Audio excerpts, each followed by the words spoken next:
বড় ভয়ঙ্কর কথা একটা বলেছে মমতা ব্যানার্জি। সেই ভয়ঙ্কর কথাটা আমরা জানি, ইসলাম গরিহিত কথা, ইসলামের দুশ্মনী কথা। একটা ভোট মমতা ব্যানার্জিকে দেওয়া যাবে না, যাবে না, যাবে না। আমি জুলফিকারের বাচ্চা যদি বেঁচে থাকে, হ্যাঁ মমতা তোমার ঘুমটাকে ছিনিয়ে দেবো। ইতিহাস খোলার ক্ষমতা নেই ওর। কোথা ছিলি সৌগাত, যে কত বড় আল্লাহওয়ালা মানুষ হয়ে গেছিস, এ কথা কে বলে? আহা রে, আম মেরে যে একেবারে কালী মায়ের ফেটে কেটে মাথা গুঁজে দিয়ে কপালের তিলক নিয়ে নিলে। জাহান্নামের কীটপোকা তো।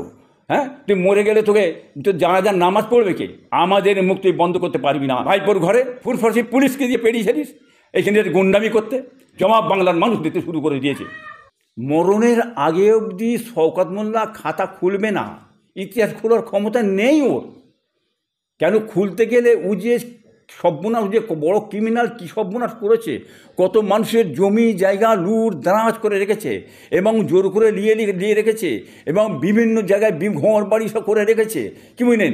এবং ক্যানিংয়ের জায়গাকে কি মানে রাস্তা এক এক জায়গায় প্লট করে এক একটা ভাগ করছে, 3 লাখ 5 লাখ 6 লাখ 7 লাখ করে প্লট করে বিক্রি করে ও খাচ্ছে।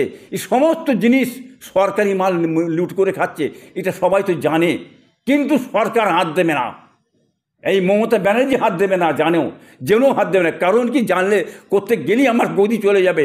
হ্যাঁ, অথবা ওকে বেঁচিয়ে রাখতে হবে। তুমি যা খুশি করে নাও, মেরে রাজা হয়ে যাও, কিন্তু আমাকে তুমি ভোটটা পেয়ে দিও, আমার গদিতে তুমি বসিয়ে রেখো। এইটাই হচ্ছে মমতা ব্যানার্জি অভিষেকের ছক।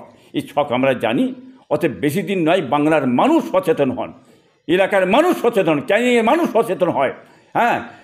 ক্যানিং 1, 2 এর মানুষ সচেতন হয়। আর লেগিয়ে রেখেছে কিন্তু দালাল কি বলছে, ক্যানিং এই কাজ করেছে, ওই কাজ করেছে, ওই কাজ করেছে, এই সব কাজগুলো করে দিয়েছে, ও দালালগুলোকে নিয়ে বলাচ্ছে। আপনারা ভাবছেন, বিশ্বাস করতে যাবেন না। আবার ওই মাথায় টুপি দিয়ে পীর সাহেবরা মুখে দাঁড়িয়ে রেখে কত মিথ্যে কথা বলছে। এই কথা, আহা রে, কোথা ছিলি সৌগাত, যে কত বড় আল্লাহওয়ালা মানুষ হয়ে গেছিস, এ কথা কে বলে? আহা রে, কোথা ছিলি রে মূর্খ বাঁদর, এই কাফের। মাথায় টুপি দিয়ে আপনারা যে খবরদার, আপনারা ভালো হন, আপনারা চলবেন না। মুসলমান ভালো থাকো, ইমামরা ভালো থাকো, শুনতে বলছে, মুখে বলতে, মাথায় টুপি দিয়ে বলতে বলতে লাম মেরে যে একেবারে কালী মায়ের ফেটে কেটে মাথা গুঁজে দিয়ে কপালের তিলক নিয়ে নিলে। এই বেঈমান কাফের, কি কাকে বলছিস তুই? তুই নিজে শুধু পেরেছিস, তুই কত বড় কাফের। এই দিন তোকে বলিস, তুই জাহান্নামার কীটপোকা কাফের। এই কাফের কথা কি, বাঁদর কাফের, মূর্খ কাফের। তুই জাহান্নামার কীটপোকা তো। তুই মরে গেলে তোকে তোর জানাজার নামাজ পড়বে কে? তুই আলেম সমাজদের ঘরে, মৌলানার ঘরে ধমকানি চমকানি দিয়ে ভয় দেখিয়ে, সত্য কথা যাতে না বলে, ন্যায় কথা যাতে না বলে, বন্ধ করতে চাইছিস। আমাদের মুখ তুই বন্ধ করতে পারবি না। ফুরফুরাসে পেটিয়েছিলিস নাই, ফুরফুরাসি পুলিশকে দিয়ে পেটিয়েছিলিস এখানে গুন্ডামি করতে, কি বুঝলেন? ভাইপোর ঘরে গুন্ডামি করতে পেরিয়েছিস, মারো পেটো, লুটতরাজ করো, বোমবাজি করো, পুলিশকে দিয়ে পেরেছে।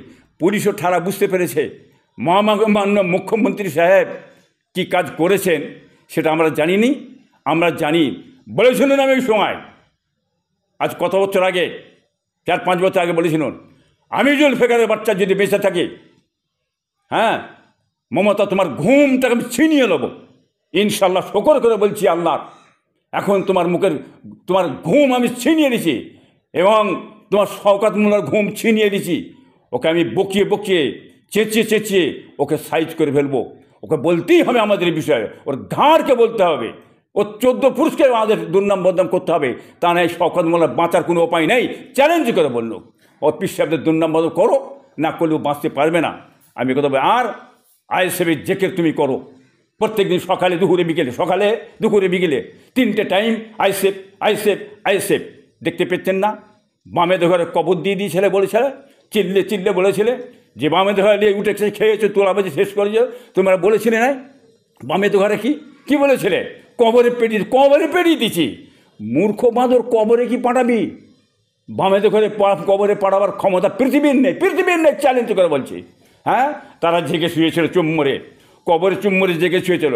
চারিদিকে বামেরা ঝড়ের মধ্যে বেরিয়েছে, দেখছি চারিদিকে লাল, ডান দিকে লাল, বাঁ দিকে লাল, সামনে লাল, পিছনে লাল, সামনে লাল আর লাল।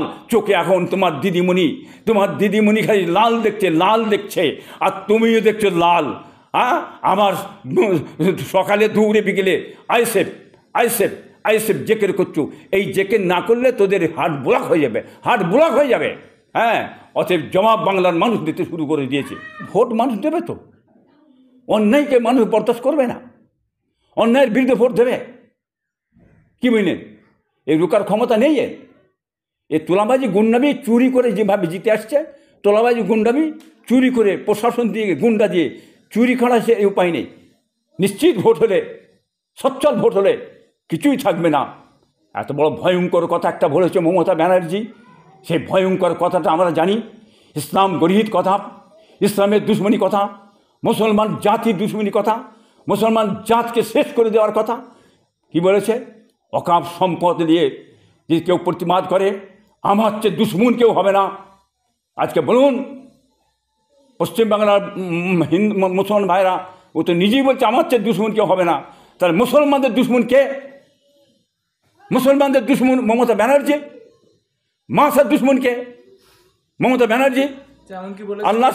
আল্লাহর ওয়াকফ সম্পদ দিয়েছে, ওয়াকফে লিল্লাহ, আল্লাহর সম্পদ। হ্যাঁ, ওয়াকফে লিল্লাহ মুসলমানের হতে আল্লাহ নামে করছে, সেই সম্পদকে লুট করে সে আল্লাহর দুশ্মনকে সে মমতা ব্যানার্জি সাহেব। গরিবদের সম্পদ দিয়েছে, গরিবদের সম্পদ, এই সম্পদটা গরিবদের হয়ে দেওয়া হয়, মাসার গরিব ছেড়ে পড়বে। হ্যাঁ, তাদের দুশ্মনকে এই মমতা ব্যানার্জি। এত বড় দুশ্মন দেখা যায় না। মানুষ যদি বেঁচে থাকে, মুসলমান যদি হয়, ইমানদার যদি হয়, তাহলে আগামীতে জিনিসটা বুঝবে ইসলামের কত বড় শত্রু, কত বড় ভয়ঙ্কর দুশ্মন। একটা ভোট মমতা ব্যানার্জিকে দেওয়া যাবে না, যাবে না, যাবে না। কোনো দিন দিতে পারবেন না, মমতাকে দিতে দেওয়া যাবে না।